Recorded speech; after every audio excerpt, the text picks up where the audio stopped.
can start the class now. So today our domain is acute renal failure. Again, like the previous domains that I've taken, I'll try to cover this in two classes. The first one will just be a brush up of the theory, the theoretical aspects of this that you need to know for your part 1 exam. We'll talk about the different types, the pathophysiology, the clinical features, how you work up a case of acute renal failure, what are the differentials, and how you treat it. And in the next class, we will cover MCQs. Okay, so we'll try to cover around 30 MCQs, which should have more than enough for your part 1 exam. So your concepts need to be very clear for acute renal failure. It is not a very big topic. It's quite a small topic, but you definitely need to know the guidelines. This is one of those topics where the guidelines have not changed that much, at least over the last 5 to 10 years. So there aren't that many recent advances, but you definitely need to know certain basics and also certain guidelines. Okay?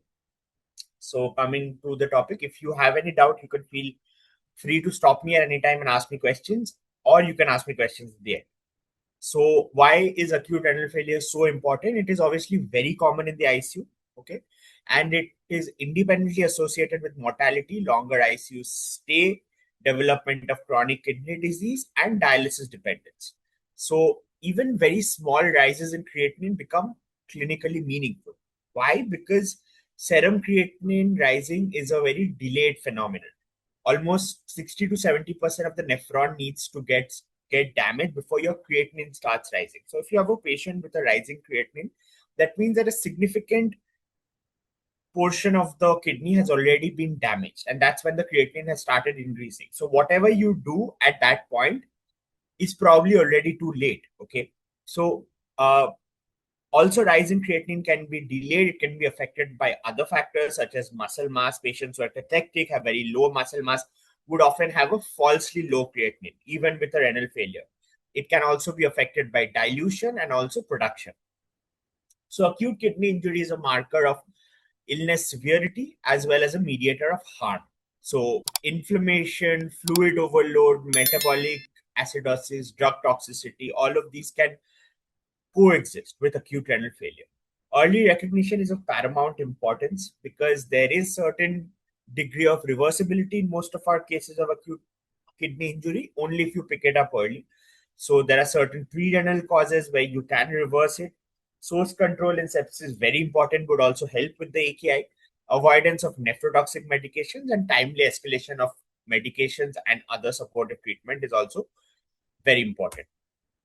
So just the aspects of renal physiology that is important from an ICU point of view. You don't have to know in and outs of renal physiology, but there are certain basic aspects that you need to understand the different types of acute kidney injury. Okay, so as you know, the glomerular filtration rate is dependent on a lot of factors. It is dependent on the renal blood flow.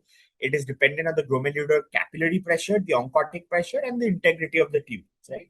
So you know that there's a renal autoregulation. What does this autoregulation do, and how does it maintain the renal blood flow? It basically uses the afferent arterial tone as well as the efferent arterial tone and tries to maintain a balance between the two. There is also a mechanism of tubuloglomerular feedback and different neurohormonal responses which try to maintain this renal autoregulation. So there may be certain agents which would disrupt this autoregulation, such as NSAIDs, which can reduce prostaglandin-mediated afferent arteriolar dilatation. So normally, in response to stress, you might have increased generation of prostaglandins, which would cause an increase in the afferent arteriolar dilatation. So you have the afferent and efferent arteriole. So whenever you have an afferent arteriolar dilatation, there is more blood going away from the kidney. And when you have an efferent arteriolar dilatation, you have more blood coming into the kidney. So all these agents such as NSAIDs, ACE inhibitors, they either would cause an afferent dilatation or an efferent constriction. That is either more blood moving away from the kidney or less blood coming into the kidney, both of which can be severely detrimental.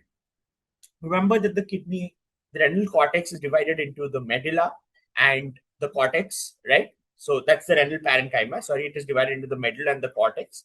So we know the medulla is the inner part, but it is that part which is more vulnerable because it has a higher metabolic demand and the medulla has a lower oxygen tension. So whenever there is a hypoxemia, the medulla gets damaged faster, right? And that medulla comprises of a large volume of the kidney, and it is this medulla that we must look after, especially in the ICU. Okay, so these are the different causes of AKI. If you were to look at it very grossly, I will come into more details, but obviously you have the most common pre-renal azotemic patients where there may be a hypovolemia, heart failure, hepatorenal syndrome. Simply, there is like less blood coming into the renal artery, which is causing this azotemia and renal failure. Okay. You might have an occlusion in the artery itself, where you might have cases of renal artery occlusion. Often, patients with vasculitis may present with renal arterial abnormalities and thereby develop renal failure. Small vessel diseases can rarely cause renal failure, such as when you have TTP, HUS, thrombotic microangiopathy, that is more at a tubular level.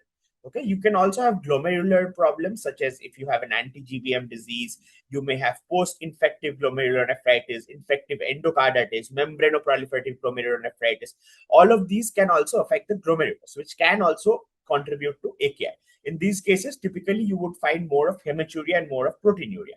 Then you might have acute tubular necrosis, which is probably the most common cause of acute kidney injury, especially in the ICU. What are the most common precipitants of acute tubular necrosis? Any kind of ischemia, where there is an interruption in the blood supply to the kidney, any kind of nephrotoxin, certain antibiotics, antifungals, NSAIDs, which are directly nephrotoxic and causing damage to the tubules. Rhabdomyolysis is another very common cause of acute tubular necrosis, and also use of certain radiocontrast agents can also contribute to ATN. Then you have acute interstitial nephritis. This can be as a result of certain drugs. So typically your NSAIDs, your pantoprazole, certain antibiotics such as trimethoprim, sulfamethoxazole. This can also contribute to an interstitial nephritis, okay, which would present slightly differently to your regular ATN. And of course, you can have intertubular obstruction, where if you have certain kind of cast or some kind of drug, some chemotherapeutic agents which are depositing in the tubules, that can also cause an acute kidney injury. Post-renal obstruction is also an important cause. So that obstruction can be anywhere, starting from the level of the bladder to the ureter. So it can be a bladder outlet obstruction, any kind of tumors, any kind of renal calculi, papillary necrosis can often cause obstruction in the outlet tract, and also retroperitoneal fibrosis. These can all be causes of post-renal obstruction. And then finally, you might just have a thrombosis in the renal vein, which can also cause an increase in back pressure and also cause AKI. So these are the different causes of AKI. So then coming into a very more simpler classification, how do we classify AKI? Simply we classify it as pre-renal, intrinsic renal, or post-renal, depending on whether the problem is basically before the kidney, that is, there is a reduced effective arterial blood volume or a decreased renal perfusion. Your blood volume might be normal, but your effective blood volume might have reduced, like in cases of hepatorenal syndrome. Or you might have an absolute decrease in the blood volume, where you might have a hemorrhagic shock or diarrhea or increased volume loss, right? Or in these cases, the kidney parenchyma remains initially intact. So if you aggressively treat these kinds of AKI and you give them adequate volume, these are more reversible, right?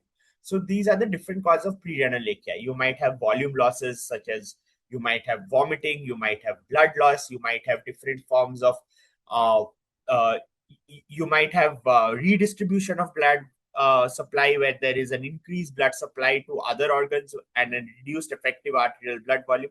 So these are all the different causes of pre-renal AKI. Okay.